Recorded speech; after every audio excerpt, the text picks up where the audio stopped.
Well, this is awkward. We're back.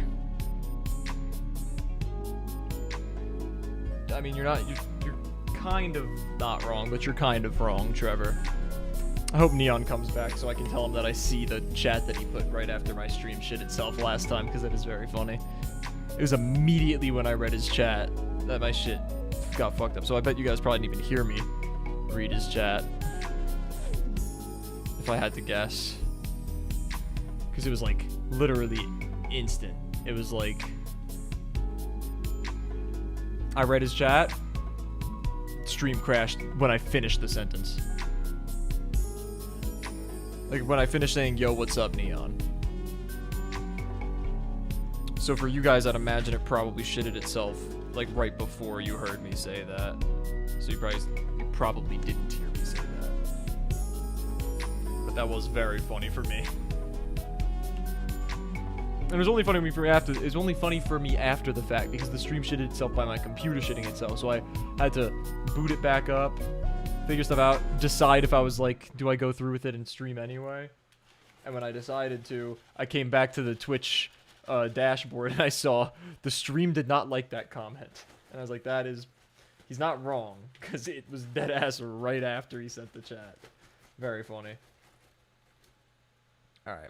We got popcorn. You guys know what that means. We're watching shit together tonight. Really just because I don't want to risk the stream shitting itself again.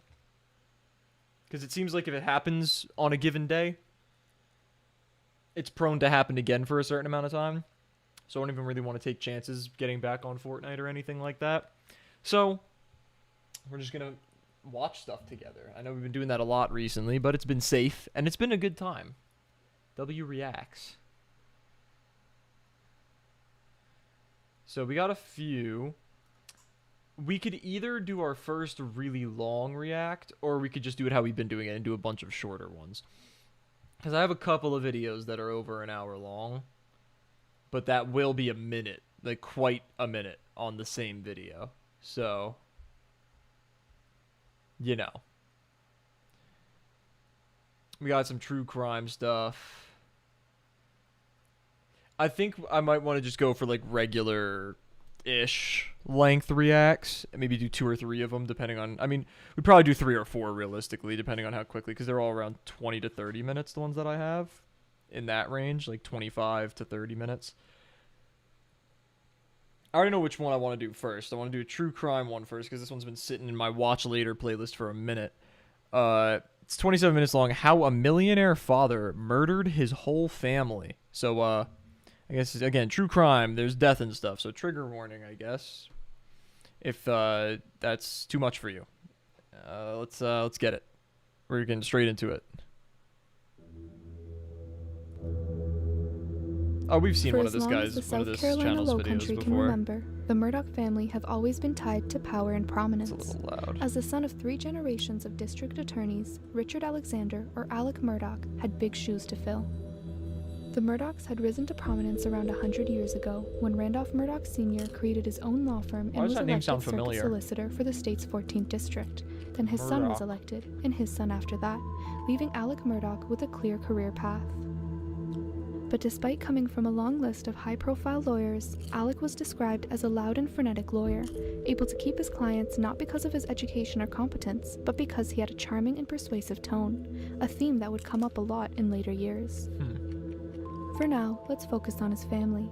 Alec, the second youngest of 4 siblings, had met his soon-to-be wife, Margaret, or Maggie Brandstetter, while studying law at the University of South Carolina. Naturally, Alec had joined his family's law firm as soon as he was able to, as it was known to be the best in the region.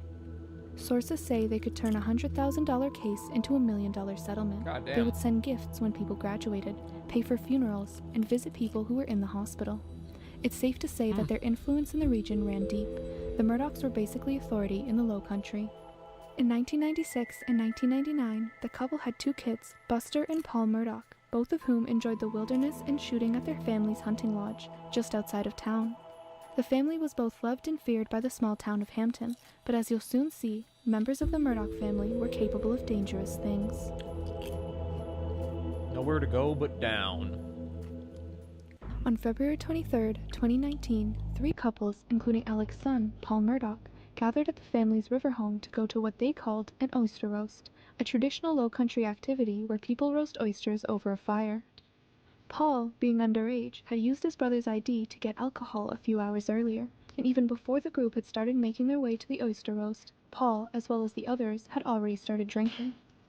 In fact, Paul was known by his friends to go all out when he drank, usually becoming so drunk that he would become aggressive. But despite being underage, it's said that his parents had facilitated this drinking, sometimes giving him alcohol or letting him drink with them. Nevertheless, after meeting up, the friends took the boat and started making their way to the oyster roast. In a deposition later given by one of the people on the boat that night, the decision to take the boat was to avoid the police that would be on the roads during the night, since they were drinking underage.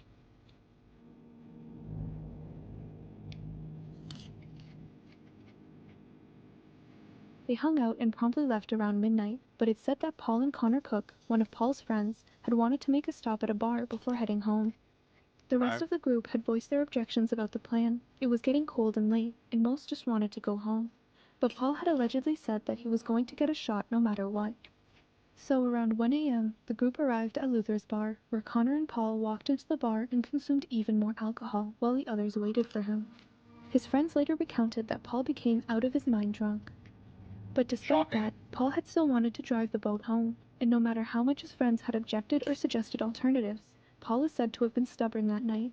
And so, the group started boating their way Don't back get on the home. boat with him, bro. We were just leaving. We weren't going fast at all, but then it got to the point where we were going in circles and weren't going anywhere. And everyone started to argue with Paul because he wouldn't let anyone else drive. And I was annoyed because I had to work the next day, and everyone else wanted to get home, so it caused a lot of arguments. But at this point, Paul had started acting erratically, speeding up the boat and not letting anyone else steer. He just got very mouthy with everybody. I yelled at him once and he just told me to shut the F up and sit the F down. Nobody else is driving my boat. And as tension and fear grew among the group, the boat had accelerated into a piling under the Archers Creek Bridge, throwing most off the boat and into the water. Great. In minutes, despite the strong current, most could swim their way up to shore, but when they did, they quickly realized that someone was missing. 19-year-old Mallory Beach, girlfriend of Anthony Cook, was nowhere to be found. Oh, God. Upon this realization, they quickly called 911.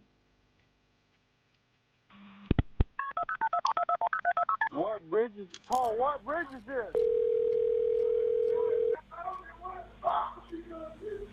Paul, what bridge? 911, where's your emergency?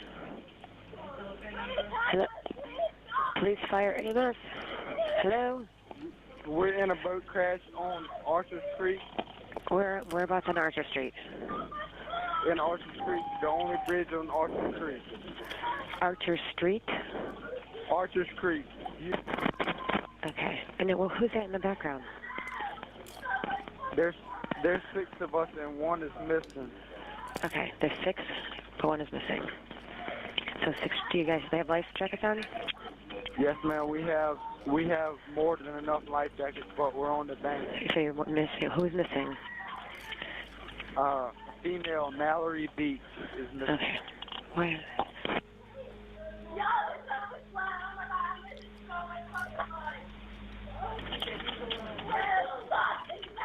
Okay. Okay. Jesus Christ. At this point, police had started to show up. So we got 5, 6 total, 5 accounted for. Yes, sir. Okay. Current's going out, and they were running this way when they hit the bridge, so she probably got ejected and the current carried her down that way. Listen, man, my mom works this way. Okay, listen, Alright, that's my cool. mom I done works told this you way. you're not in trouble. I Alright? ain't Do you want to call? about that. I need Did to you call call her. her? I need to call her. I said, there's 50 cops out here, and one of the cops is nice enough to let me call you. Mom, there's 50 cops here, Coast Guard, everything. We can't find Mallory. And it's been 30 minutes, Mom. Hey, Road, you won't miss You get that motherfucker right there away from me. You talking about that one with no shirt on? Hey, do not. I don't want you getting in no trouble. You hear me? Listen to me. Don't get in no trouble. You hear what I said? Mom's on the way. I told her I'm gonna keep listen. Motherfucker, let me try this goddamn. I'm hanging with you to your mom. Okay. That motherfucker ain't the rest of the fucking prison. Yes, yes. Bro, you fucking smiling like it's fucking funny. Sit down. Sit down. My fucking girlfriend's gone, bro. Sit You down. think it's fucking funny? Sit down. Sit down. Sit down. Jesus Christ. And that's when he was going way too fast. So I don't even know. I finally got to the point I grabbed my girlfriend and put her in my lap in the bottom of the boat and was holding on with my eyes closed. The next thing I know, I'm in the fucking water and I can't find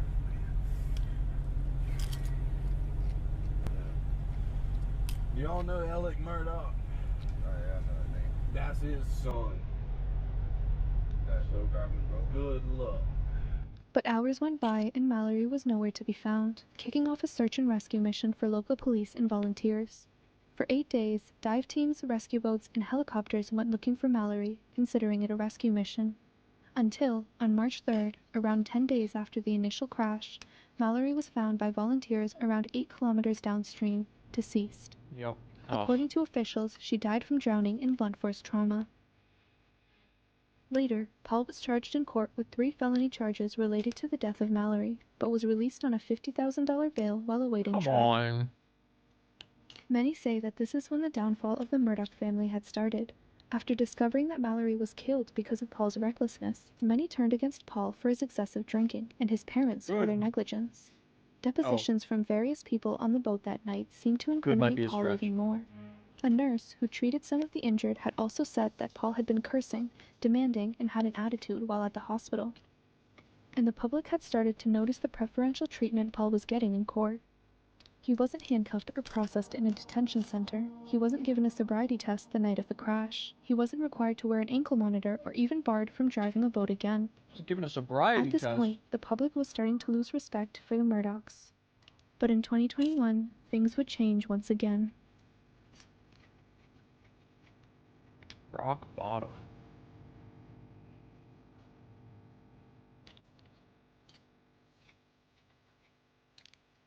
Alec Murdoch, as previously mentioned, had joined his family's law firm, PMPED, as soon as he was able to. His colleagues weren't particularly confident in his professional abilities, but he was always someone that was seen as trustworthy and charming. That's why when the company's CFO found clues that Murdoch might be stealing client settlement money, she brushed it off as another one of Murdoch's sloppy habits. In reality, Alec Murdoch had opened an account at the Bank of America and called it Forge. So, unbeknownst to the company, instead of sending client settlement money to the legitimate company, Forge Consulting, as they would usually do, Murdoch would take the checks and deposit them into his own bank account. Wow. By June 2021, the company's CFO became more and more sure that Murdoch was stealing from the company, and so, on June 7th, 2021, they went to confront Alec about the suspicious activity. But that night, something happened. It's secured. Got a Whiskey Fox, Whiskey Mike, both gunshot wounds to the head. Sir, I want to let you know because of the scene, I did go get a gun and bring it down here. It's in your vehicle? Do you have any guns on you at all? No, sir. It's leaning up against the side of my car. Okay. You're fine, man. You're fine. Turn around for me. On the night of June 7th, 2021, Alec Murdoch had said that when he came home from visiting his mother, he'd stumbled upon his wife, Maggie, and his son, Paul Murdoch, dead with gunshot wounds. At which point, he'd called the police. Jesus Christ. This is the firearm you brought from inside the house? Yes, sir. Yes, sir. I went and get. This is a long story. My son was in a boat wreck a few months back. He's been getting threats. Most of it's been benign stuff we didn't take serious. Okay. You know, he's been getting like punched. I know that's somebody. I know that's what it is. Okay. How did you pull up? You from back there? I went to the house and they weren't home, which was odd. I tried to call. Okay. And then I knew they had been down here before I left to go to my mom's. Okay. And so that is loaded. Okay. You might want to unload it. But I mean, I'm even checking they're dead. Aren't they? They are dead, aren't they? Just turn all those up. Yes, sir. That's what it looks like. Randy. He's taller than Jesus Christ. At around 1 a.m., police started asking Alec what happened. Just start at the top, take your time. like when I came back here, I mean, I pulled up and I could see him, and, you know, I knew something was bad. I ran out. I knew it was really bad. My boy over there, I could see it was.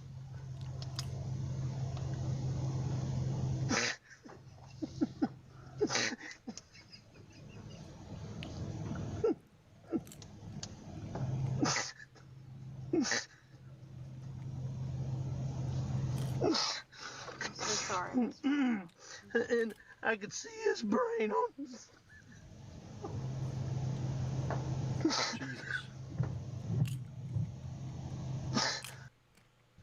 And I ran over to Maggie, and actually, I think I tried to turn Paul over first. You know, I tried to turn him over, and I don't know, I figured it out. Paul was found near dog kennels, face down, with 2 shotgun wounds. One shot that grazed his chest and went through his left arm, and another that entered through his neck and exited through the back of his head. Maggie was found a few feet away with 5 assault rifle wounds. I mean, I could see. Have y'all been having any problems out here?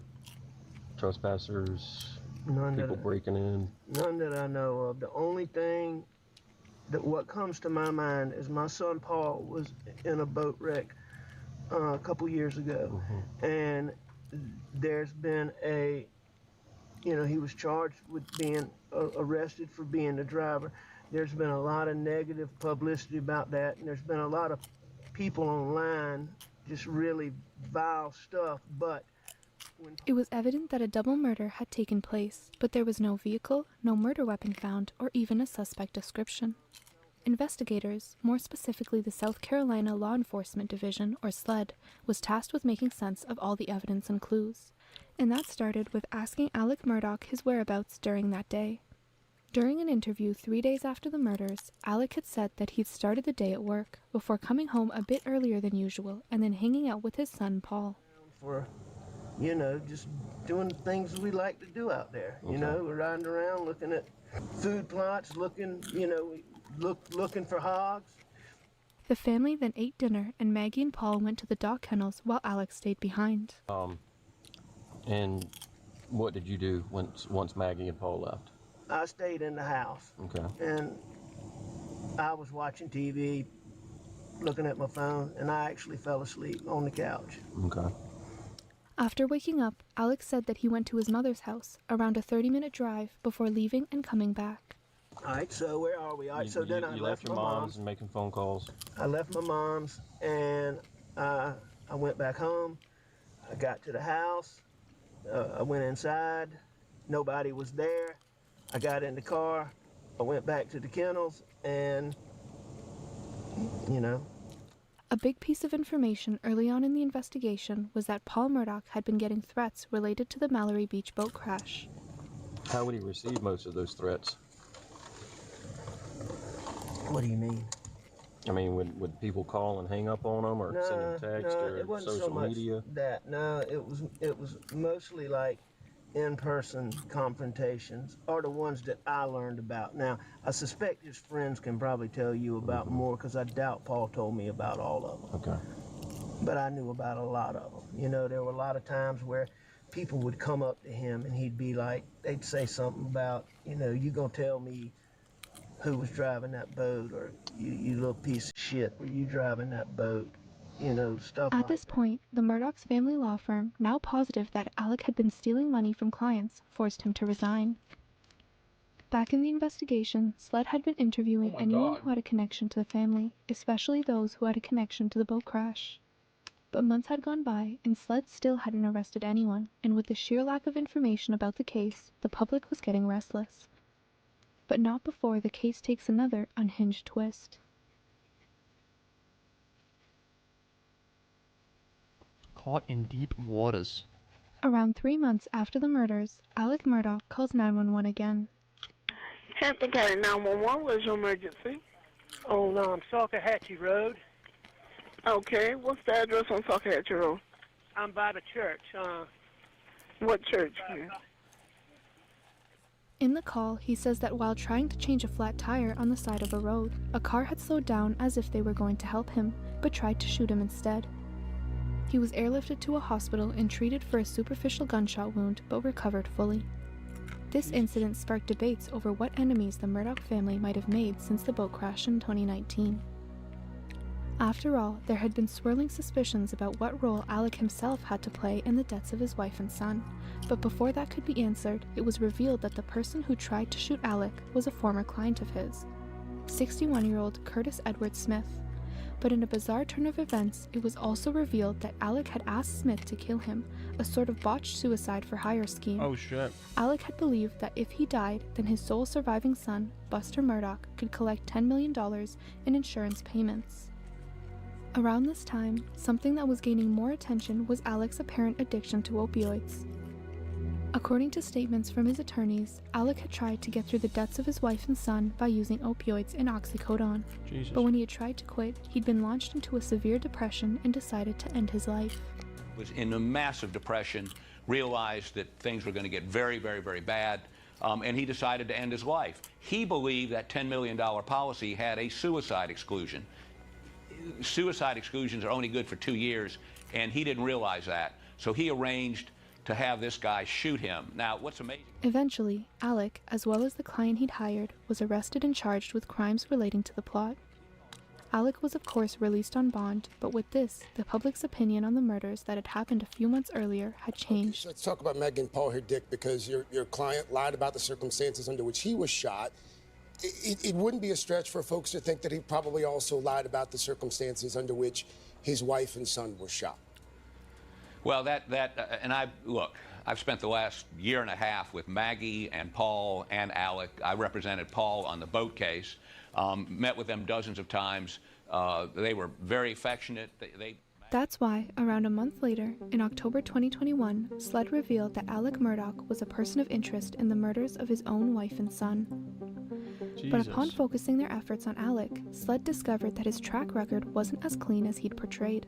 So much so that he was arrested that same month on new charges. Oh, wow. Around 3 This guy's years a role prior model, to the chap. murders, in 2018, the Murdaugh's housekeeper, Gloria Satterfield, had tripped and fell on the stairs of their house, later dying because of her injuries.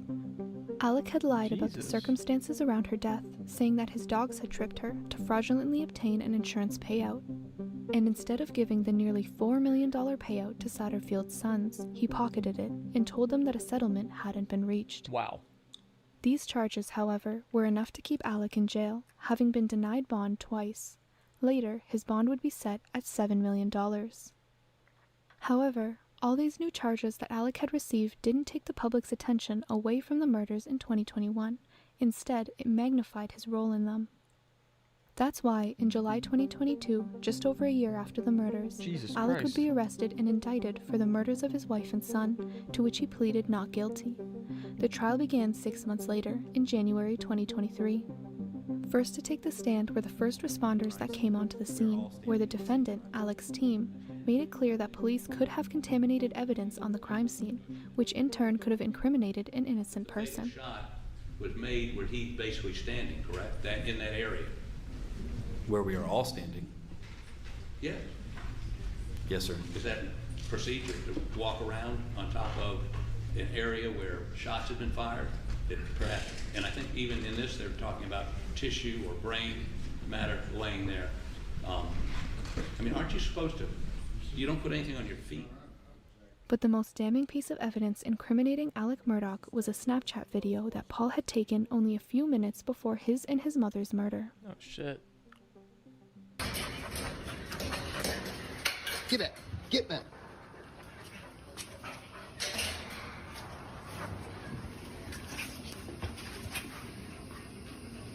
Quit, Cash. Come. Quit. That's okay. Come here. It's not that bad. Come here, Cash. Shit. Come here. Post it. Cash. Hey, he's got a bird in his mouth. Bubba. Hey, Bubba. That's a guinea. This is a chicken. Come here, Bubba. Come here, Cash. Come here, Bubba. Cash. Quit.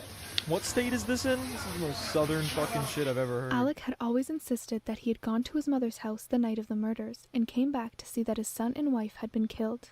But the video shows that Alec was still there minutes before the murder, meaning he lied in multiple police interviews. Mr. Murdoch, is that you? On the kennel video at 8:44 p.m. on June 7th, the night Maggie and Paul were murdered. It is. Were you in fact at the kennels at 8:44 p.m. on the night Maggie and Paul were murdered? I was. Did you lie to SLED Agent Owen and Deputy Laura Rutland on the night of June 7th and told them that you stayed at the house after dinner? I did lie to them. Alec, why did you lie to Agent Owen, Agent Croft, and Deputy Rutland about the last time you saw Maggie and Paul? Jesus. As my addiction evolved over time, I would get in these situations or circumstances where I would get paranoid thinking. It could be anything that triggered it. It might be a look somebody gave me. It might be a reaction somebody had to something I did. It might be a policeman following me in a car. It's not a bad lie. That night, June 7th, don't talk to anybody without Danny with you. All my partners were just repeatedly telling me that. I had a deputy sheriff taking gunshot test from my Except hand. for the fact that you were there like minutes All those beforehand, so like things where were you when it happened? coupled you know? together after finding them, coupled with my distrust for SLED, caused me to have paranoid thoughts. Former colleagues of Alec were also called to testify about his financial situation. So the next thing that happened was on Monday, on June 7th, went to look for Alec, and when I got upstairs, he was standing outside of his office leaning on a file cabinet, and he looked at me with a pretty dirty look, one I'd not seen before, and said, "What do you need now?" Clearly disgusted with me, which kind of raised my hackles. So I said, "Well, let's go in your office and talk about it." When we went in his office, I told him, I said, "I have reason to believe that you received the Ferris money directly to you, and you need to prove to me that you did not." And he assured me again that the money was in there. I told him I still needed to see. The prosecution ended their case by saying that Alec had murdered his wife and son because of a combination of stresses in his life. I was literally just about to pause and be like, there's not really a motive here. So the whole paranoia thing and stress from like his addiction really just like tipped him over the edge to the point where he murdered his wife and kid. That's fucking insane.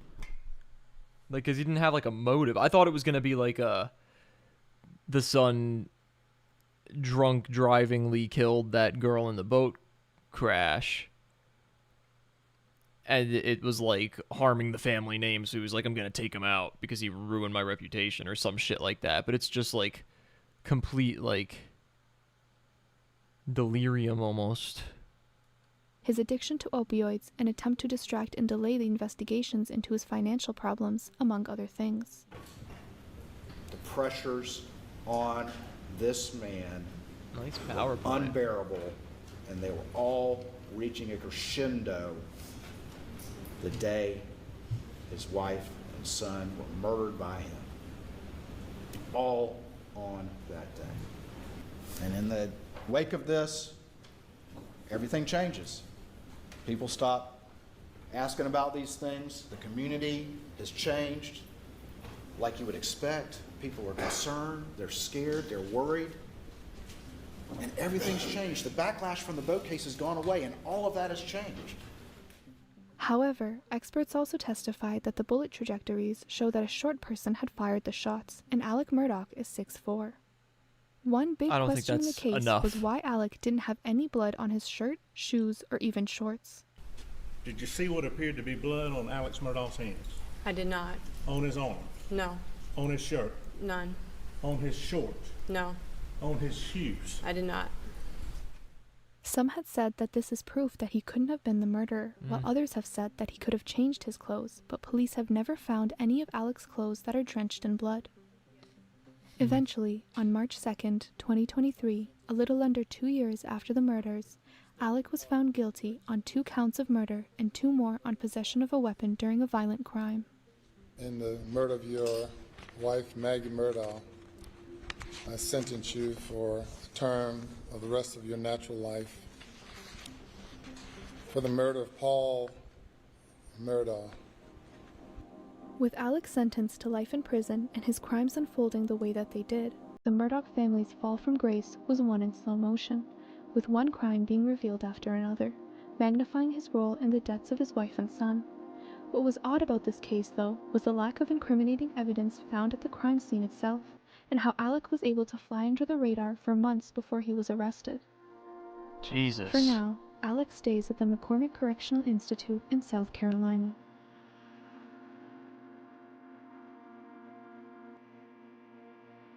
Good video. Before we get into our next one, I'm gonna wash my hands of the popcorn butter. Let's see which one we should check out next. I'm thinking I have a couple of pretty solid ones actually. We could go The Hunt for America's Smartest Killer, which was only a 2-week-old video. Or The Most Disturbing Moments Captured on Camera, and the thumbnail says traumatized an entire country. All in all, we can probably tackle both of them. I mean, the last video was not a very pause-heavy one. There wasn't much to talk about. It's not like a JCS-style true crime. So if those are the same, we'll definitely watch both of them. Yeah, I think we'll start with the more recent video. We'll start with The Hunt for America's Smartest Killer. Actually, no. We're going to start with the other one because I don't know if it's going to be as good because it only has 50,000 views. So we're going to start with The Most Disturbing Moments Captured on Camera, and then we're going to watch The Hunt for America's Smartest Killer. So I'll be back very momentarily. I'll probably still be in frame. I'm just going to go wash my hands, and then we're going to start another video. Actually, I'm going to wash my hands and fill my water bottle so I don't have to get up mid-vidya for that. So, one sec. Jesus. Alright, I'll put some music on in the BG for y'all. Probably will be about a minute if I had to guess.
Okay, we're back. I got water, and I got no more butter on my hands.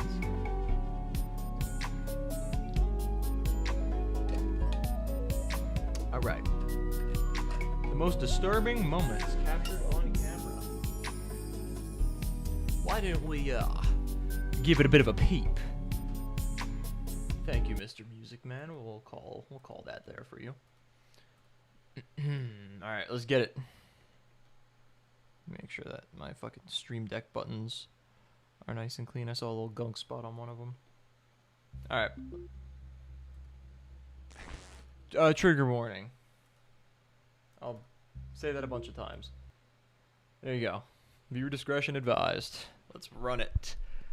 Run the bombaclat ting. Why don't we? Born on November 3rd, 1967, in Sweden, Ursula and Sabina Eriksson grew up in a small town alongside their older siblings. By 2000, Ursula was living in the United States, while Sabina had settled in Ireland with her partner and 2 children. On May 16th, 2008, Ursula traveled to visit Sabina in Ireland. For reasons that remain unclear to this day, the sisters abruptly left Sabina's home, traveling to Liverpool, England. The sisters' behavior soon became strange. They made their way to a police station to express concerns about the safety of Sabina's children. However, what exactly triggered their fears, or even why they had fled Ireland, remains a mystery. The following day, the sisters boarded a National Express bus to London. Witnesses on the bus described them as suspicious and paranoid, tightly clutching their belongings and refusing to let anyone near their bags. Their behavior escalated, prompting the bus driver to stop at a motorway rest area, where he refused to let them back on the bus.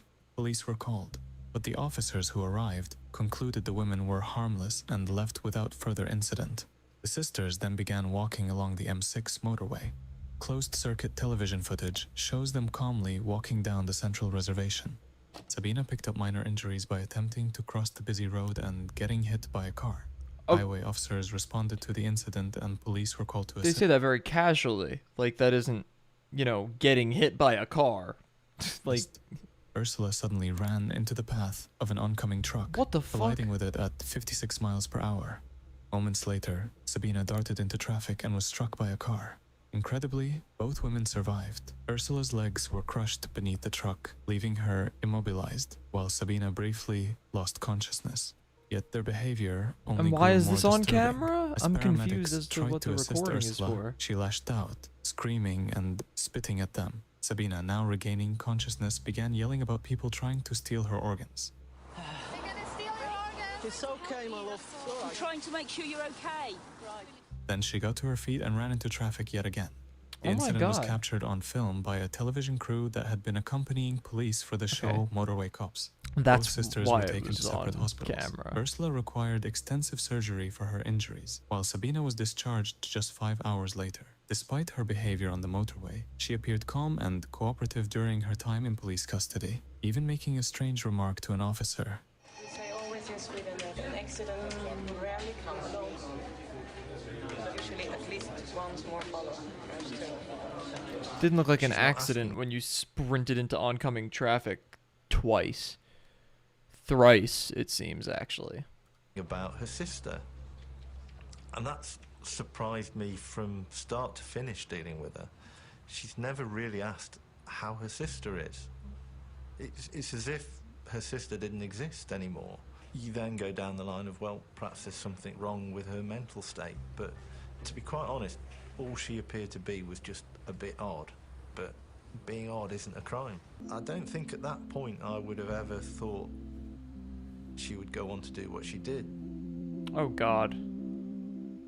With no clear reason to hold her, Sabina was released. She began wandering the streets of Stoke-on-Trent, carrying her God. belongings in a plastic bag and wearing I her do not sister's like where green this is top. going, chat. Around 7 p.m., she encountered 2 local men, Glenn Hollinshead and his friend Peter Malloy, who were out walking a dog. Sabina appeared friendly but nervous, asking the men for directions to a nearby hotel. Hollinshead took pity on her and invited her back to his house for the night. Over drinks, Sabina's odd behavior continued. She would frequently get up to look out the window, appeared paranoid, and at one point offered the men cigarettes, only to snatch them back. We take one, and just as we were about to light up, she just snatches them quite furiously and says, "They might be poisoned, you can't have them." I was taken back by that. I'm like, what? Your cigarettes are poisoned? Malloy, uneasy about her behavior, left the house later that night, leaving Sabina alone with Hollinshead. The following day, around 7:40 p.m., Hollins had stumbled outside, bleeding profusely from stab wounds, and collapsed. His last words were, "She stabbed me." Sabina fled the scene, armed with a hammer, which she repeatedly used to hit herself over the head. A passing motorist attempted to intervene, but Sabina struck him with a roof tile she had concealed in her pocket. Moments later, she jumped from a 40-foot bridge onto the A50, breaking both ankles and fracturing her skull. And living. Sabina was arrested while recovering in the hospital, charged with the murder of Glenn. Are you sure this is a human being? Hollins had. She offered no explanation. She's been hit by 4 motor vehicles in what, like 48 hours? For her actions. Throughout her interrogation, she kept responding with no comment to every question. Psychiatrists who evaluated Sabina suggested she had been suffering from a rare psychiatric disorder, possibly triggered by her proximity to her twin sister. The court heard that Sabina had experienced auditory hallucinations and delusions, but her exact diagnosis remains unclear. One theory put forward was folie à deux, a rare condition in which 2 people share a delusional belief system. It's possible that Ursula was the primary sufferer, and Sabina, influenced by her twin, became caught up in the shared psychosis. On September 2nd, 2009, Sabina pled guilty to I'm gonna be honest, I actually never knew what that term meant. I've known the term existed, and I never knew what it meant. And that is actually a very interesting dynamic, I guess you could say. Slaughter with diminished responsibility. She was sentenced to 5 years in prison and released on 5 parole years in in prison? She 2011. got 5 years in prison for stabbing a guy to death? Are you kidding me?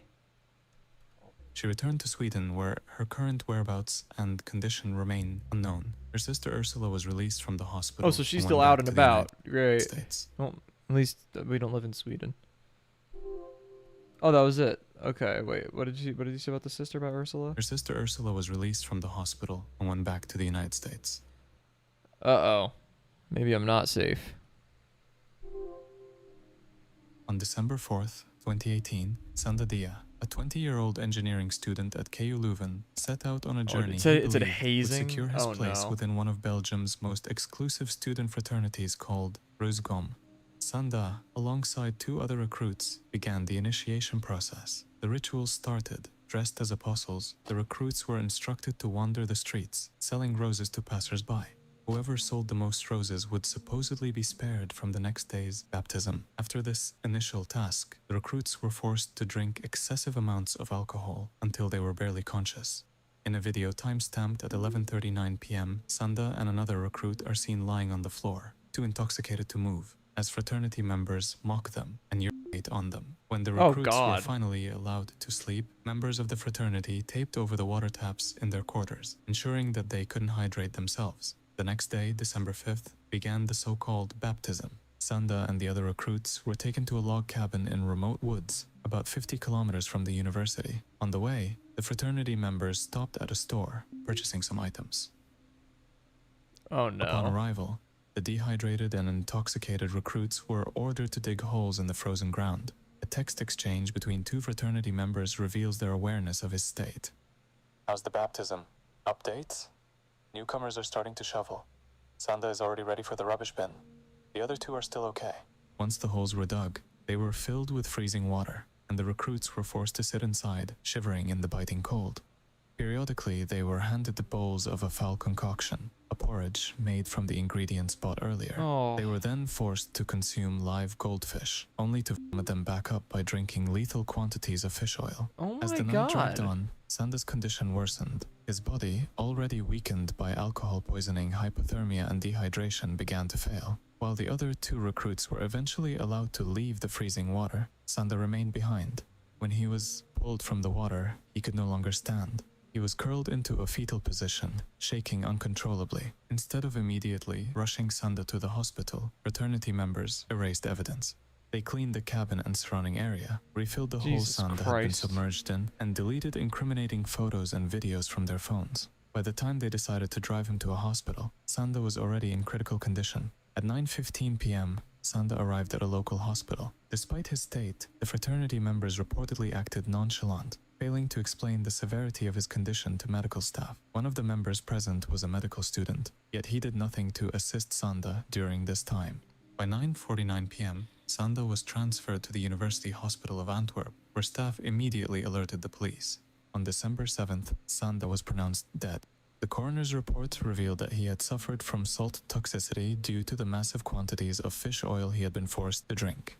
His salt levels were so high that they were comparable to someone who had consumed an entire gallon of seawater. Jesus This had caused Christ. multiple organ failure. The university initially suspended the students involved, but later allowed them to resume their studies. In May 2023, nearly 5 years after Sanda's death, the Antwerp Court of Appeal found 18 fraternity members guilty of involuntary manslaughter and degrading treatment. Good. Yet, the sentences were shocking. Fines of $400 each, community service of 200 hours, For and involuntary $29,000 in manslaughter. damages paid Jesus to Sanda's Christ. family. Prosecutors had sought prison sentences ranging from 18 to 50 months, but none of the defendants were incarcerated. Many accused the court of favoring the privileged backgrounds of the defendants, some of whom were the sons of influential figures. Shocking. Oh, I don't like this title at all.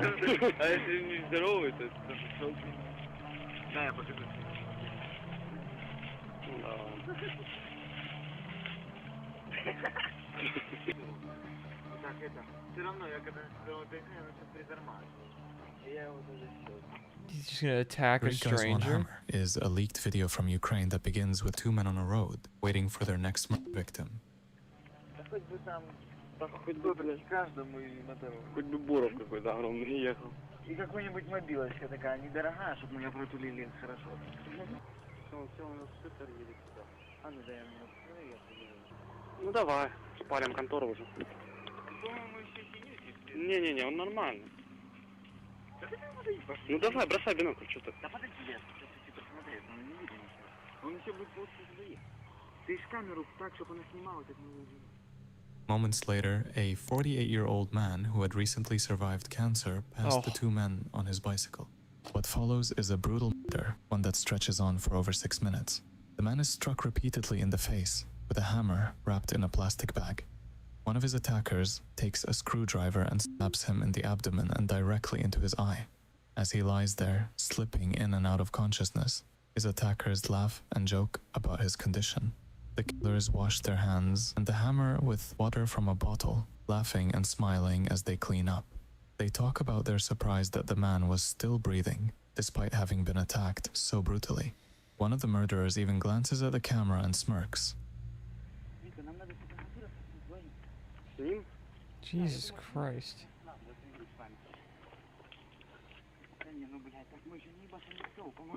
Ну да. А ему через глаз в мозг привинь попал прямо. Так я не понял, как он живой, я ему прям мозг чувствовал. Давай быстрее, это в смысле сфоткаем. Выключать видео?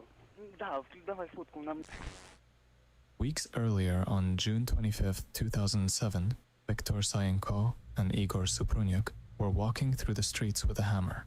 Their first victim was a 33-year-old woman heading home after having tea with a friend. Suprunyuk struck her in the side of the head with the hammer, killing her instantly. Her mother found her body early the next morning.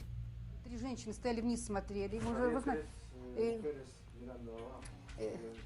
ну, я подошла, там лежала Катюша. Вот, когда подошла к ним. Вы знаете, она вот, ну вот лежала, ручки кверху подняты, как будто она хотела вот часть лица у нее была, ее не было, она была провалена. Она, я сказала, что это моя дочь. An hour later, just a short distance away, they struck again. This time, they targeted a man sleeping on a bench. His head was smashed beyond recognition. The murder took place right across the street from a local prosecutor's office. By July, the Is this just attacks some kind of like had escalated. psychosis? Over the Like- span of just a few weeks, they murdered 21 people, targeting random Holy victims across a fuck. vast area. They seemed to have no pattern, no clear motive. Their victims ranged from children to the elderly, from women riding scooters to men walking home after a night out. Many of the victims were vulnerable, people who couldn't defend themselves, or were caught off guard. One of their most horrifying attacks occurred on July 7. Two 14-year-old boys were fishing near Oh, their God. hometown when the killers approached them in the woods with a hammer in hand. One boy was killed almost instantly, but the other one managed to escape, hiding in the trees and eventually running for help. Just 5 days later, on July 12th, the killers crossed paths with Sergei Yatsenko, the victim from Three Guys, One Hammer. The three main suspects in the case were Viktor Sayenko, Igor Suprunyuk, and Alexander Hanja. They were childhood friends who attended the same school and shared a strange bond. All three were determined to overcome their fears through bizarre and sadistic rituals. For example, Sayenko and Suprunyuk were terrified of heights, so they would hang off the railing of their 14th floor apartment balcony for hours to, quote, toughen themselves up. Hanja was reportedly the most squeamish of the three. He had a blood phobia and even refused to bathe his kitten, afraid he might scold it. Suprunyuk suggested overcoming that fear by torturing stray dogs. Oh the my boys God. captured dogs in a wooded area near their house and did unimaginable things to them, all while taking pictures of their actions. While Hanja was less involved in the killings, he was still participating in the group's robberies or other violent behavior. The motive behind their crimes remains unclear. Some speculate the killings were simply a way for them to entertain themselves. Others believe they were seeking fame. One theory, which emerged during their trial, suggested the murders were part of a plan to sell snuff films to a wealthy client overseas. A former classmate of Suprunyuk claimed he had bragged about a deal with a rich foreign website operator who would pay a lot of money for 40 murder videos. Jesus Police Christ. discovered over 300 photos and several videos on their phones and computers, including images of them attending their victims' funerals. In these photos, they can be seen smiling and flipping off gravestones. The killers were arrested on July 23, 2007, after a shop owner reported that two men had tried to pawn a cell phone belonging to one of the victims. When police searched their homes, they found all of the horrifying Fucking evidence. idiots. Videos shown in court revealed the full extent of their cruelty. Victims were not only killed, but also mutilated. Some had their eyes gouged out while still alive. There was one particularly gruesome case where they did things to a pregnant woman that I cannot even discuss on YouTube due to how disturbing it is. Sayenko and Suprunyuk were both found guilty of multiple murders and sentenced to life in prison. Hanja, who had not participated in the killings but was involved in robberies, received a 9-year sentence. On May I don't like 19th, these titles, man. I don't like these titles, 20-year-old man. Colleen Stan stood on the side of the road in Oregon, hitchhiking her way to a friend's birthday party in California. Hitchhiking was a risky practice in the 70s, and Colleen had turned down 2 rides. Hitchhiking's always a risky practice, bro. It's hitchhiking, bro. Can't trust motherfuckers, especially like trucking motherfuckers. Like, those be some of the creepiest people on earth. No offense to anybody who trucks. I bet some of you are great people, but like, I don't know. I feel like that's a stereotype that probably exists for a reason. That's all I'm saying. That didn't feel right. Then a blue van pulled over. Inside were Cameron Hooker, his wife Janice, and their baby, a man, his family, and the child. It seemed safe enough. They hadn't been on the road long when they stopped at a gas station. Colleen stepped out to use the restroom, and while washing her hands, a voice in her head urged her to run, to jump out a window and escape. But she brushed it off and she returned to the van. Oh, What she Colleen ignored the couldn't know spidey was senses. that Cameron Hooker wasn't just another driver. He was a predator who had been planning this moment for years. 20 minutes after they left the gas station, Cameron years? pulled off the highway because he wanted to explore some nearby caves.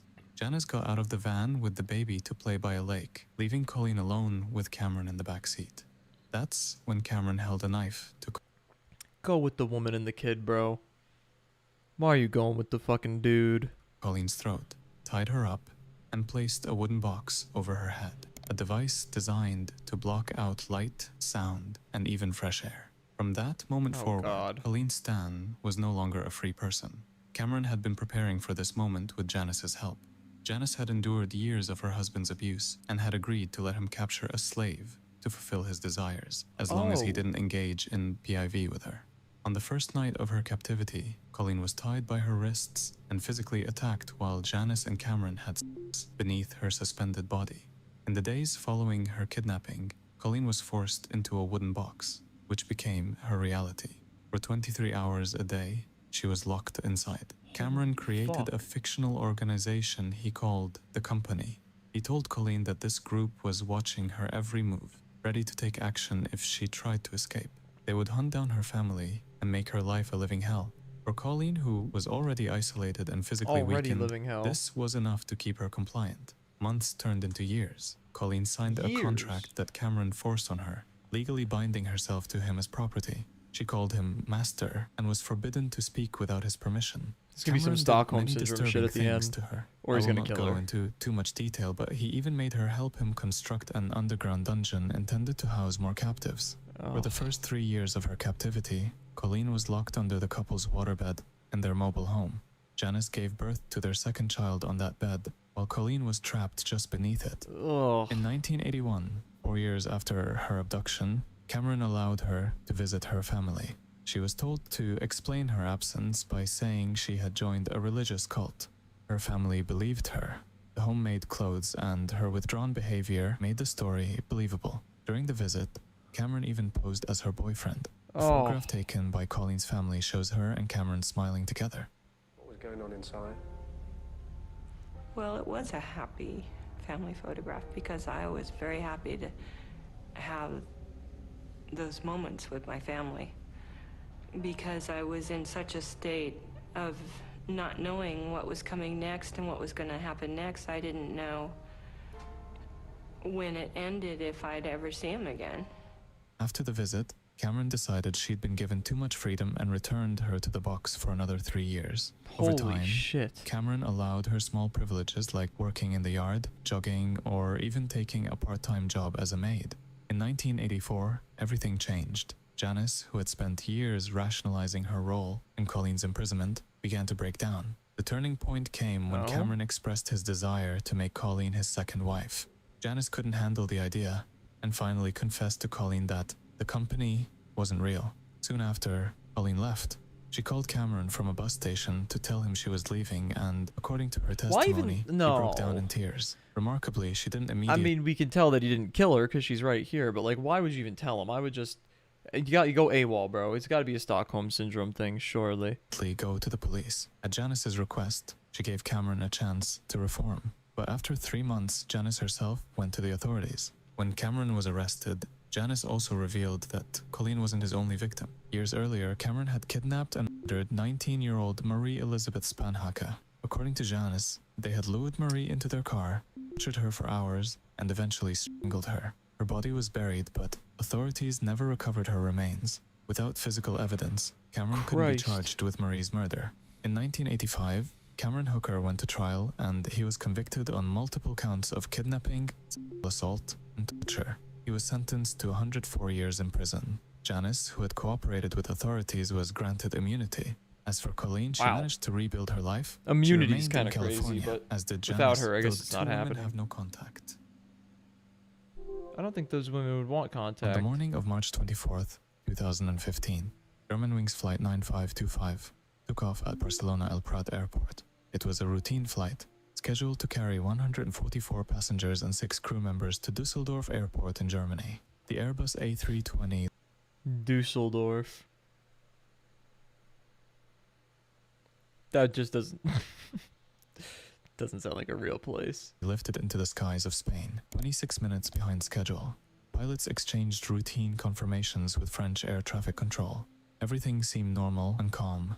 Then, without warning, the plane left its assigned altitude and began an alarming descent. There was no communication from the cockpit, no call for help. French air traffic controllers tried desperately to reach the flight, but their radio calls went unanswered. At 10:41 Did like one of the pilots kill the other one, or? a.m., after a 10-minute descent, Germanwings Flight 9525 disappeared from radar. The plane struck the side of a mountain in the French Alps. Debris was scattered across a 2-square-kilometer area, and the largest identifiable piece was no bigger than a car. There were no survivors. You don't fucking say there were no survivors.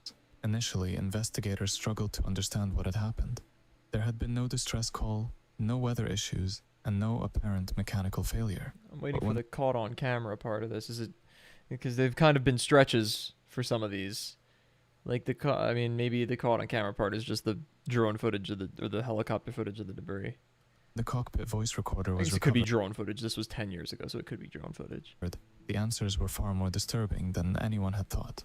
Andreas Lubitz, the 27-year-old co-pilot, had waited until the captain, Patrick Sondenheimer, left the cockpit, possibly to use the restroom. In that moment, Lubitz changed the code of the cockpit door and took control of the flight. When the captain so he didn't returned kill and the realized what pilot. was happening, He tried to regain access to the cockpit. He used the intercom to plead with Lubitz, then resorted to banging and even attempting to break the door down. The voice recorder captured it all. Sondenheimer's desperate attempts, Lubitz's steady, calm breathing. Black box does not count as camera. That's too much of a stretch, Mr. YouTube guy. What's your name? N-Body? N-Body? No. And eventually the screams of passengers in the moments before impact. Lubitz had manually set the autopilot to descend to an altitude of just 100 feet, a setting that would inevitably lead the aircraft into the mountains. He accelerated the plane's descent several times, ignoring all radio calls from air traffic control. In the days following the crash, investigators sought to understand what could drive a man to commit such an act. Lubitz had a long history of mental health issues, including severe depression and psychosomatic symptoms. He had bad sleeping problems and had visited over 40 doctors in the years leading up to the crash, fearing that he was going blind. A condition that, if real, would have ended his career as a pilot, though no evidence of actual vision loss was ever found. Just 9 days before the crash, a doctor had declared Lubitz unfit to work and issued a note excusing him from his duties. But under German privacy laws, this information was not shared with his employer. Lubitz chose to hide his diagnosis and continued to fly. A search of his home revealed internet searches for methods of suicide and detailed information about cockpit door security systems. In his final week, he reportedly researched these topics extensively. Toxicology tests conducted after the crash found traces of antidepressants and sleep medications in Lubitz's system. While these medications are often used to treat anxiety and depression, they can also, in rare cases, worsen suicidal thoughts, especially in the early stages of treatment. 150 lives were cut short. Among the passengers were 16 German high school students returning home from an exchange program in Spain. In the years since, many airlines have introduced policies requiring at least 2 crew members to be present in the cockpit at all times. Paris Match obtained a video taken during the descent of the Germanwings flight and found among the wreckage by a source close to the investigation. The video came from a cell phone. The scene was so chaotic that it was hard to identify people, but the sounds of the screaming passengers made it clear that they were aware of what was about to happen to them. Towards the end, after a heavy shake, stronger than the others, the screaming intensifies, then nothing. The French police deny the existence of this video. Whether this video was ultimately real or fake remains unknown. That was the video. If you want more similar content, you can subscribe or check out this video that YouTube thinks you will enjoy. Thank you for watching. I don't like this. Thanks, Arlo. We're not watching that. That one's for me. We don't need to react to that one. Damn, that was way more brutal than I thought it was going to be. Holy shit. Alright, I got one more prepped up. I'll see if we can find something else after. If not, we might just call it a short stream. I mean, it was a botched stream day regardless. So, you know, it's not the end of the world. But, yeah, I don't really have much queued up. I might just check the YouTube recommended, scan it really quickly, see if there's something worth checking out. And if not, then we might just call it. But yeah, we got The Hunt for America's Smartest Killer. That's our next video. Brought to you by Fern. My motive for doing what I am going to do is simply personal revenge. Oh. I do not expect to accomplish anything by it. Lincoln, Montana, 1996. I like this editing style. This cabin is the chosen home of Theodore J. Kaczynski, more commonly known as the Unabomber.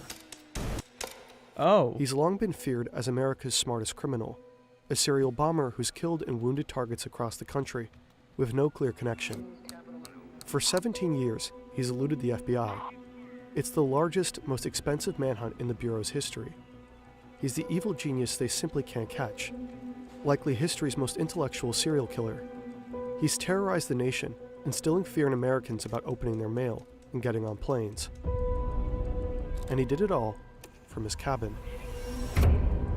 Here is where he built his bombs, where he wrote his manifesto, and where he evaded capture for nearly 2 decades.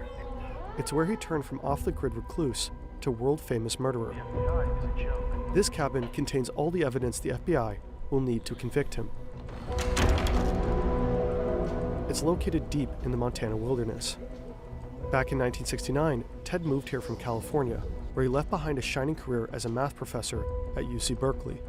He wanted to get closer to nature and far, far away from everyone who pisses him off, which is most people. He built this cabin with his brother, back when Ted still talked to him. It's got no electricity, no plumbing, just a wood stove, a bed, and a whole lot of books. Right now, Ted is building another bomb. They're meticulously crafted, and he's continuously improving his technique. Every year, they become more lethal. In fact, he's got another one under his bed, wrapped and ready to go. But he won't get a chance to send it, because despite his intellect, he made some pretty dumb mistakes. I don't know a lot of the story of the Unabomber, so let's hear it.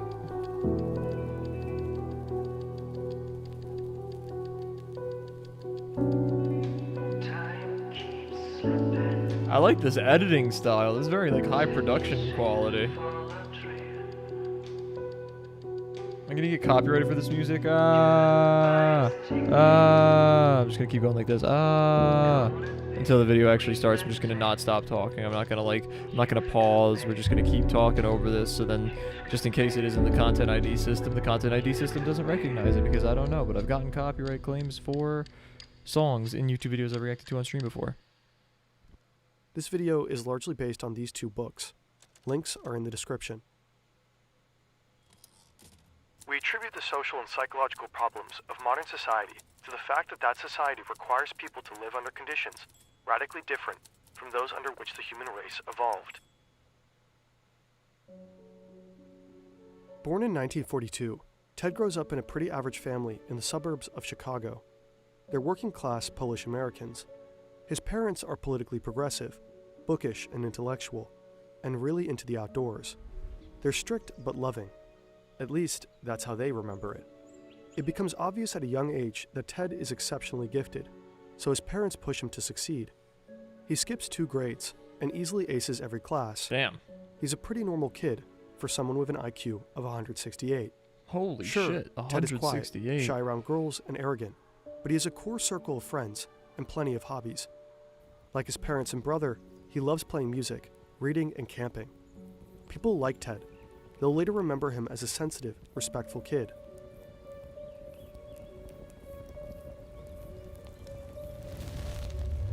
All that starts to change when Ted enrolls at Harvard University at just 16 years old.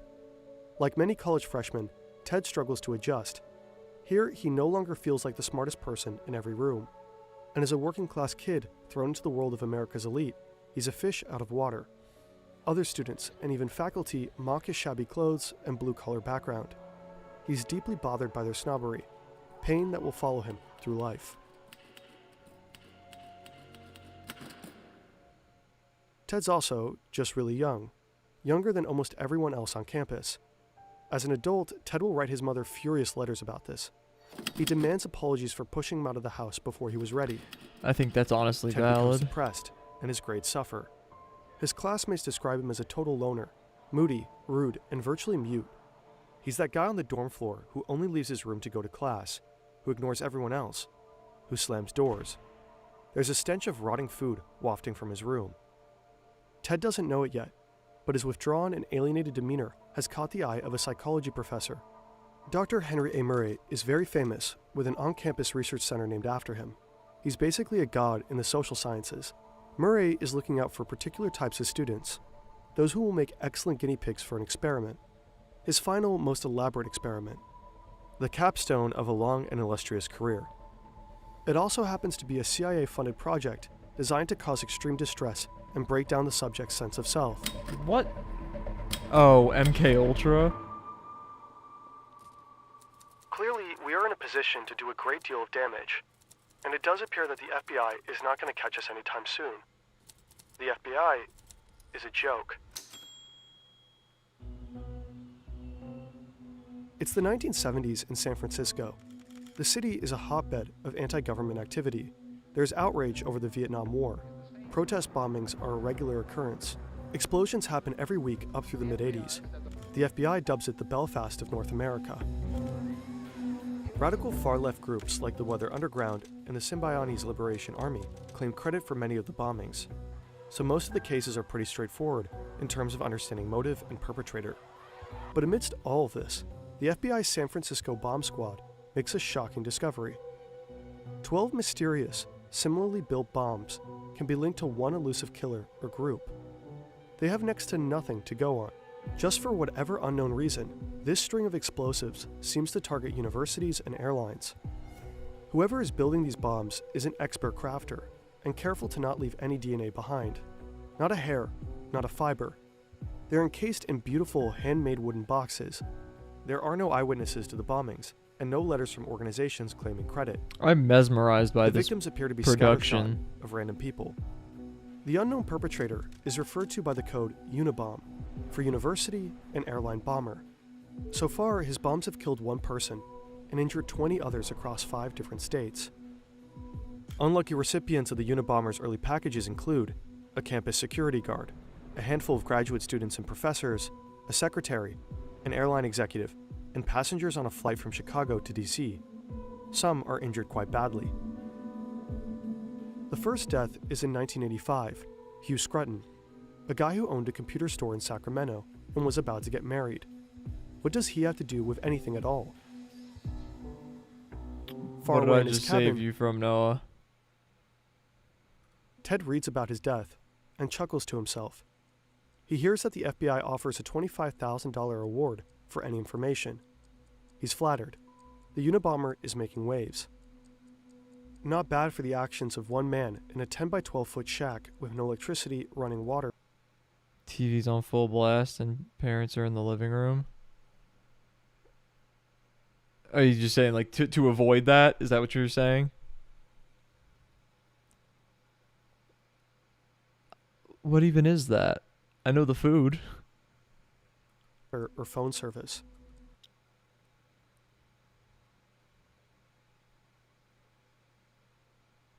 What do you... I don't get what you're getting at.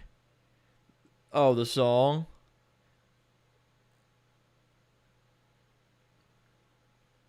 But what are you saying? Like, the song came on and... What? Like, how... What was the saving that I did? I'm a little lost.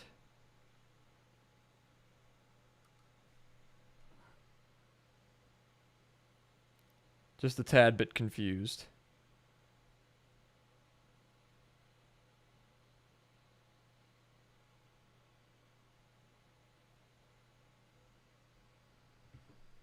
Oh. There you go. Well, that worked out, didn't it? One man in a 10 by 12 foot shack with no electricity, running water. We're learning about or the phone Unabomber service. right now. Pretty hard to imagine now. These days, connection isn't optional. It's how we get around. Check in, look stuff up, call for help, all of it. That's where Saley comes in. With affordable global data in over 200 destinations in 8 regions, Saley is getting an exclusive 50. Money back not compatible. Back to Ted. Here in his cabin, he's got everything he needs.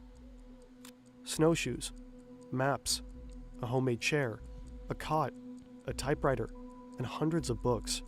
Scraps from junkyards and jars of chemicals for making his bombs. Binders and binders full of notes. All kinds of disguises for delivering the bombs, like wigs and sunglasses, and shoes with fake soles. It's crammed to the gills, but meticulously organized. At this point, the FBI has 0 promising leads, and by the end of it all, they'll never actually find the perpetrator themselves. The bomber is always several steps ahead of them.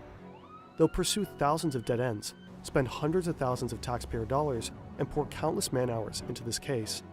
They have no idea why he's targeting the people that he is, but the bombs are so precise, so well crafted, there's gotta be a motive, right? In 1987, there's finally a break in the case. The Unabomber plants a package outside a Salt Lake City computer store, and a lady spots him. He's wearing a gray hoodie, sunglasses, and sporting a mustache. The police create a sketch and post it all around the country. The bombings immediately stop, and for 5 years, nobody hears anything from the Unabomber. For 5 years. All kinds of people call in with tips, but the leads go nowhere. The case pretty much goes cold, but the FBI know that it's only a matter of time before he'll strike again. They're sure he's using the time to perfect his bombs. And they're right. In his cabin, Ted is finessing his technique. The upcoming bombs will be a whole lot more lethal. But, as the world will soon find out, he is also busy writing. He doesn't just want his explosives to do the talking. He's crafting a manifesto, one that claims to explain what the mysterious string of bombings is all about.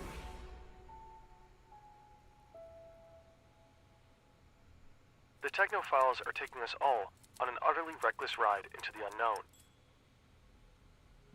Back at Harvard in 1958, the United States is experiencing huge shifts in culture.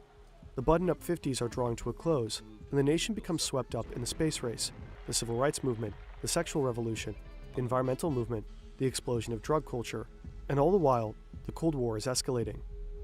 The American military is paranoid that communists have developed mind control drugs and brainwashing techniques, and they're eager to catch up. So they're covertly experimenting with ways to manipulate behavior. U.S. intelligence officials are especially interested in developing a perfect truth drug for interrogating enemies, and they believe LSD might be it. But they're also testing a wide range of ways that psychological manipulation could bend the will of anyone to do whatever the U.S. military wants. They've even enlisted help from the Nazi scientists who experimented on Dachau inmates with hallucinogens and interrogation methods. The military illegally smuggles these war criminals over to get their advice on brainwashing, as part of Operation Paperclip. Over the course of at least 11 years, thousands of Americans are subjected to unethical psychological experiments that include sensory deprivation, hallucinogenic drugs dosed without consent, subliminal messaging, hypnosis, electroshock therapy, and even ice pick lobotomies. And that's just the stuff we know about. Who doesn't love a good old ice pick lobotomy, though? That's a staple of the 60s, isn't it? When the project becomes public knowledge in the 1970s, the CIA director orders most of the records to be destroyed. The program is codenamed MKUltra. Many of the test subjects are vulnerable populations, like prisoners and hospital inmates, but also students. Students are prime subjects for these experiments because of their frequent contact with professors who play a big part in MKUltra.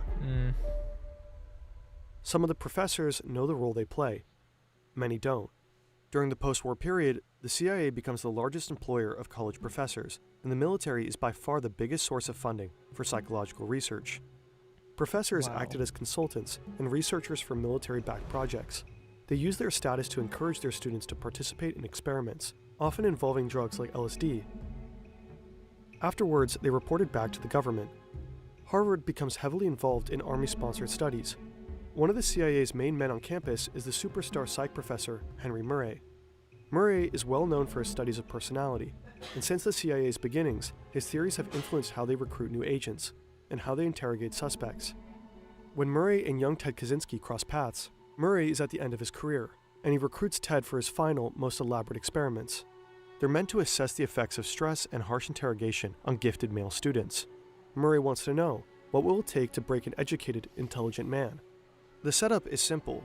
Ted and 21 other students are asked to write an essay about their most deep-seated beliefs. Then they're told they'll discuss their beliefs with a fellow undergrad. The experiment aims to compare the effects of stress on college men who seem psychologically healthy and well-adjusted, with students who seem alienated, pessimistic, and lacking in identity. Ted is most likely recruited for the second group because he's showing signs of depression. Ted's personal essay stands out as the most pessimistic of them all. It suggests that he was already vulnerable before the abusive test began. He is also the youngest and the poorest in the group. The students are told this exercise is just to study different personalities. In truth, now the real experiment begins. The essays are handed to lawyers trained in manipulation, who are instructed to attack the values expressed in them. The students endure harsh interrogations in brightly lit rooms. They face calculated personal critiques designed to humiliate and erode their sense of self. All the while, electrodes monitor their stress responses.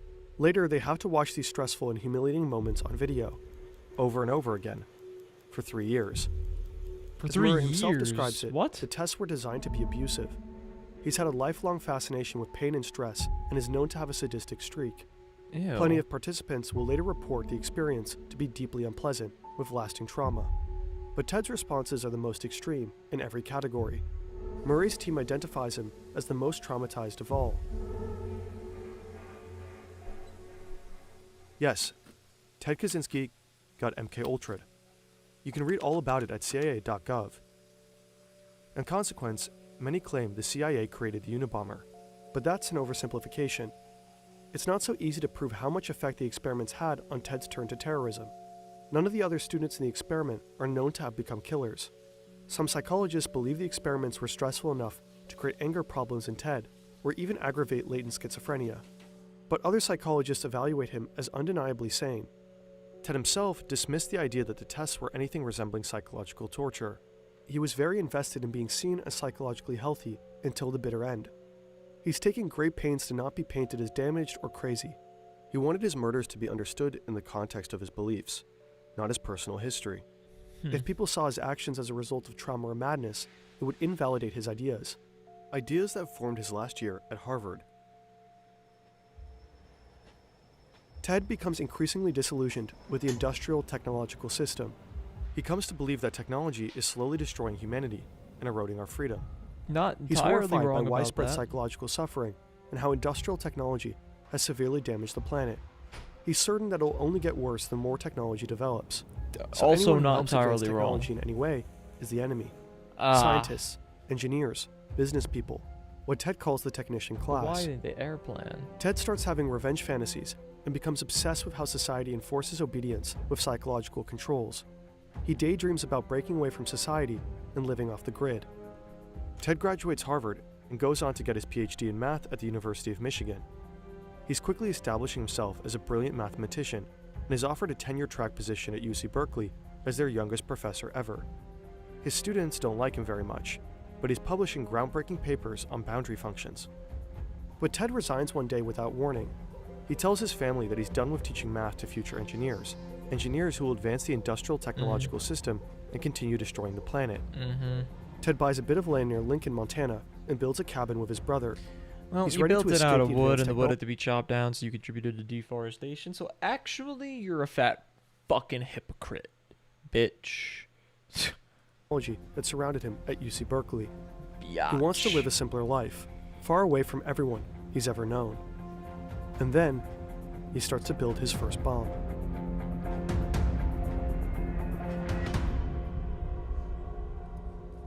Through our bombings, we hope to promote social instability, an industrial society, propagate anti-industrial ideas, and give encouragement to those who hate the industrial system. In 1993, the Unabomber strikes twice after a 6-year hiatus. Two prominent researchers, a computer scientist and a geneticist, receive packages the size of a VHS tape. The bombs detonate upon opening. Brutal. And both professors are badly injured. Shortly after, the New York Times receives a typewritten letter. It claims credit for the bombs and says the public should expect more to come. In 1994 FC. and 1995, the Unabomber Do you get to succeeds know what in FC killing two stands people for? with his mail bombs, an advertising executive and a forestry lobbyist. As feared, his explosives have become notably more sophisticated. Bombings are usually accompanied with demands for money or some kind of action. What made the Unabomber so difficult to understand and to find is that his bombs never came with any requests. They seem to be built only to cause fear, injury, and death. 17 years after starting his bombing spree, the Unabomber finally makes his demands known. He writes the New York Times again. It's kind of insane to make your target just anybody who's potentially contributing to the advancement of technology, because to be so for real, everybody is these days. I can't think of too many fields where you're not. I mean, you could argue maybe like teachers, like school, like regular, like elementary and high school teachers. You can make that argument, I guess. I don't know. I feel like that's crazy. I think a vast percentage of the world population is directly and indirectly contributing to the advancement of technology. It's kind of like the focus of humanity right now, I would say. Announces that he will permanently desist from terrorist activities if they publish a 56-page manifesto. The request kicks off a fierce debate within the FBI and the newspaper to publish or not to publish. Interesting. The FBI has a clear policy to not negotiate with terrorists. but they also believe he'll honor his promise and stop killing people. Why do they After believe all, that, this is though? what the bombs were seemingly for, to force people to pay attention to his views. Plus, he mean, still yeah, lacked leads. but- If the public reads the manifesto, someone might be able to identify the Unabomber. So the manifesto is published. The FBI decides it should just be the Washington Post, though, because it has fewer readers and the newspaper's stands will be easier to surveil. So they think. Interest in the Unabomber is huge. Newspaper sales hit a record high that day, with lines snaking around the block. Across the country, Americans are eager to finally read what the Unabomber has to say. The manifesto Who opens wouldn't with an be? iconic line. The Industrial Revolution and its consequences have been a disaster for the human race. And though the manifesto is an argument that calls for dismantling industrial society, it's also, unwittingly, a self-portrait. Within its pages, the Unabomber has accidentally unmasked himself. David and Interesting. Ted, though 7 years apart and very different, grew up close and loved each other very much. As Oh, adults, they David had passionate finds out philosophical that- debates by mail. That's crazy. and His shared a own lot of brother. the same views. If David that's what that also is. worried about technology's destructive effect on humanity. He'd also Uh-huh. spent some time living off the grid in a shit. self-made cabin. But David wasn't a killer. When the manifesto is published, he hasn't spoken to his brother in a long time. Ted cut him out when David got married and refused to answer any of his letters. David's wife Linda, a philosophy professor, has a funny feeling about Ted, whom she never met. As the bombings stack up and some of the timings coincide with Ted's travels, Linda tells David, "You've got a screwy brother. Maybe he's the Unabomber." David doesn't want to hear it. Linda doesn't know Ted the way David does. He'd never kill anybody. As a kid, Ted used to cry at the thought of animals getting hurt. But when the manifesto is finally published, David avoids reading it. He doesn't want to admit the similarities. That, like the Unabomber, Ted is an excellent carpenter, and that he had a lifelong fascination with explosives, and that some of the dates match up perfectly with Ted's travels. David only reads it when Linda insists. His jaw literally drops from the first few lines. The killer, like Ted, also hates technology. As it continues, David recognizes idiosyncratic word choices and logical arguments that Ted uses all the time. There is no escaping the truth. Ted is the Unabomber. So after some moral qualms about betraying his brother, David alerts the FBI. Jesus Christ. They are bound to make me out to be a sickie, and to ascribe to me motives of a sordid, or sick type. Many tame conformist types seem to have a powerful need to depict the enemy of society as sordid, repulsive, or sick. Lincoln, Montana, April 1996. With the tip from David, the feds are staking out Ted's cabin. Oh shit. The investigation is meant to be conducted quietly, but they're interviewing local townspeople, trying to collect more evidence on Ted. Right now, all they have is the linguistic similarities in the manifesto and old letters from Ted that David gave the FBI. Not exactly cold, hard proof. Enough for a search warrant, but not an arrest. Rumors start to spread around town that Ted Kaczynski, their very own angry hermit, is the Unabomber. The plan is to draw Ted out of his cabin and get inside before he can escape or destroy any evidence. But they don't know if he has it tricked out with explosives. Nobody would be surprised if he did. Ted has no idea he's under surveillance, so when someone knocks and says some land surveyors need to talk, he believes them and opens the door. He wasn't expecting visitors. These days, he's busy with a dirty job. He's in the middle of rasping aluminum blocks to make powder for more bombs. He's covered from head to toe in the dust. He's rail thin because the rabbit hunting was scarce this season. Ted's hair is wild and his clothes are literally rotting off of his body. Ugh. But what does he care? He's not trying to impress anyone, and he can clean up fast if he needs to blend into society. Too bad for Ted. He'll be photographed in this state, filthy, emaciated, and in severe need of a shave. The image will circulate around the globe and will not help Ted's desire to seem sane. When the feds swoop in, they find 40,000 pages of journals and plans, most written in code. The code is more complex than anything the FBI had ever seen, more convoluted than codes the KGB used during the Cold War. Really? But Ted also left the key to the code in the cabin. Without I it, guess the that's what you FBI expect. would This guy has a higher IQ than like fucking Albert Einstein and fucking Stephen Hawking, so. be able to decipher the decades of written confessions that definitively tied Ted to the bombings. They also find a bomb under the bed, ready to... Yeah, I wanna see who, let's see. Who has the highest IQ in history. Holy shit, 276.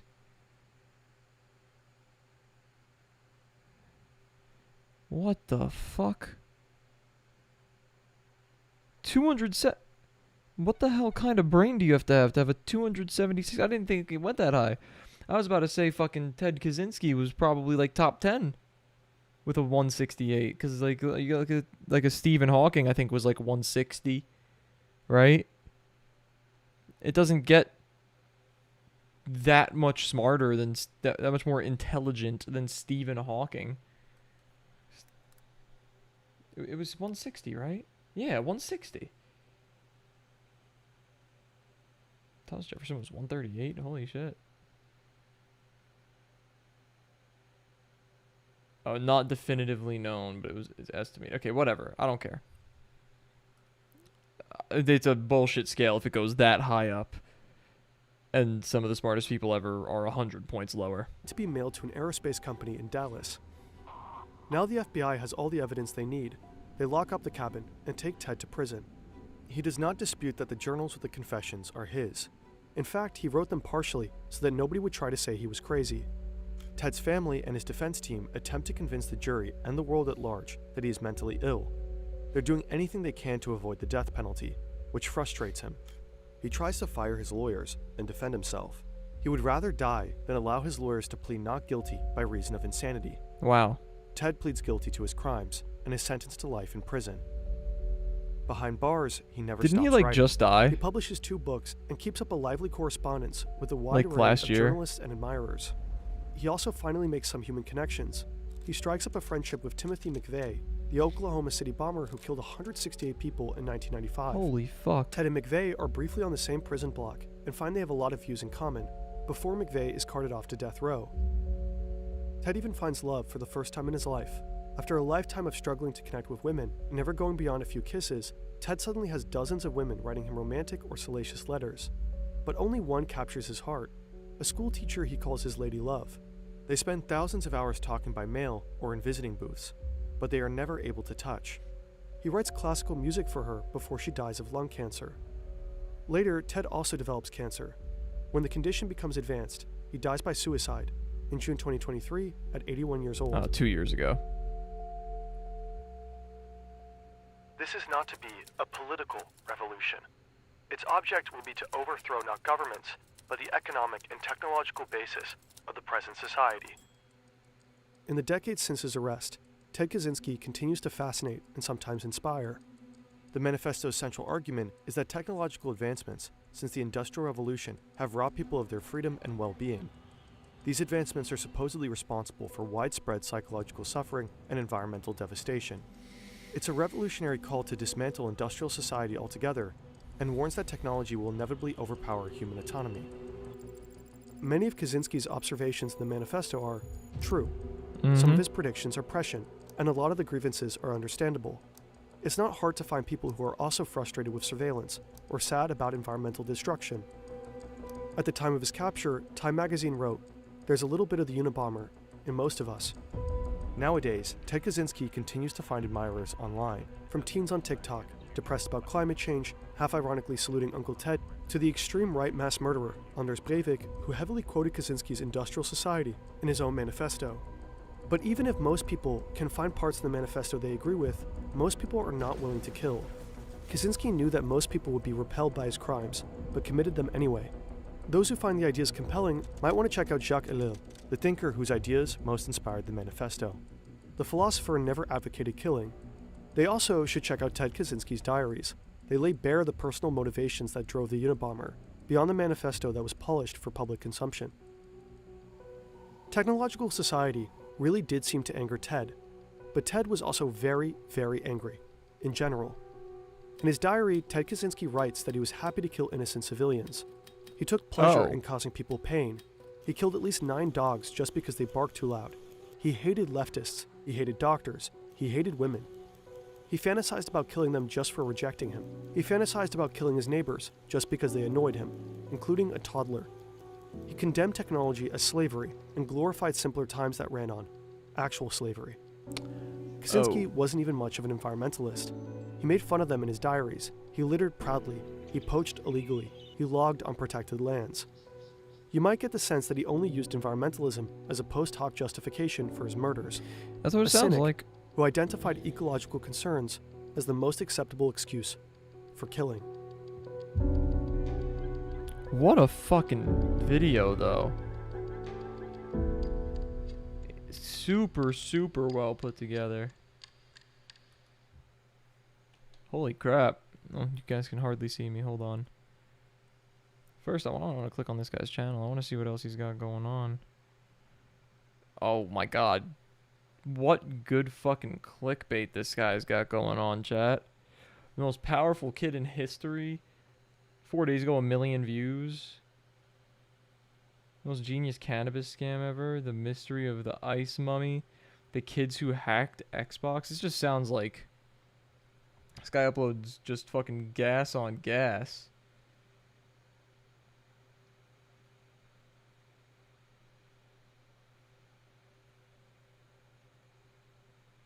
What the hell? Heavy Gustav. That's an awesome name. I know about Tsar Bomba. More like Tsar Bomba Clot. That wasn't funny. I'm sorry, chat. I'm sorry for that. Oh my god, this guy looks like he uploads fucking heat. Alright, well check out Fern, chat. I'm gonna hit a sub on here.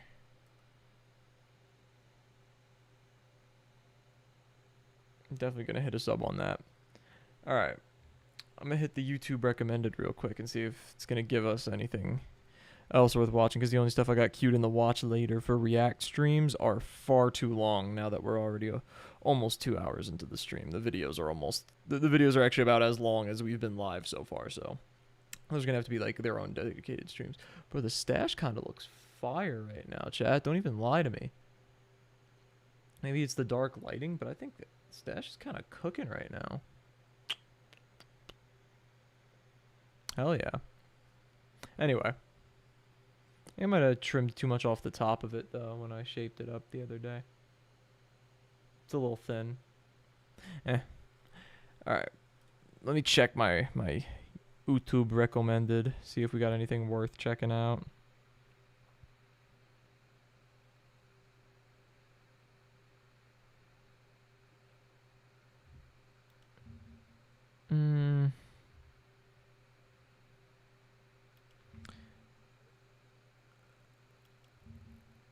I'm not seeing much worth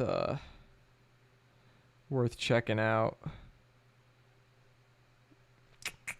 Recommended's not cooking right now, I'm gonna be honest.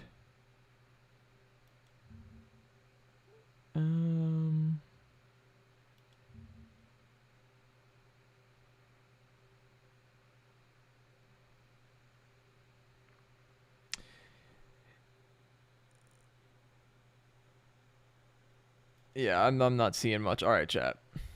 Let me know if you guys ever want have something you want me to check out.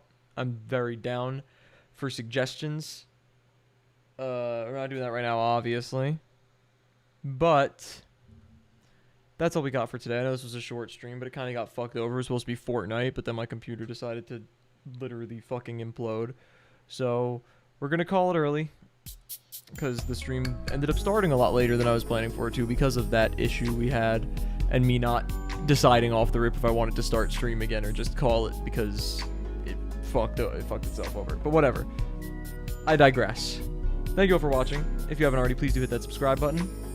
And yeah, I will see all of you in the próxima stream. Deuces.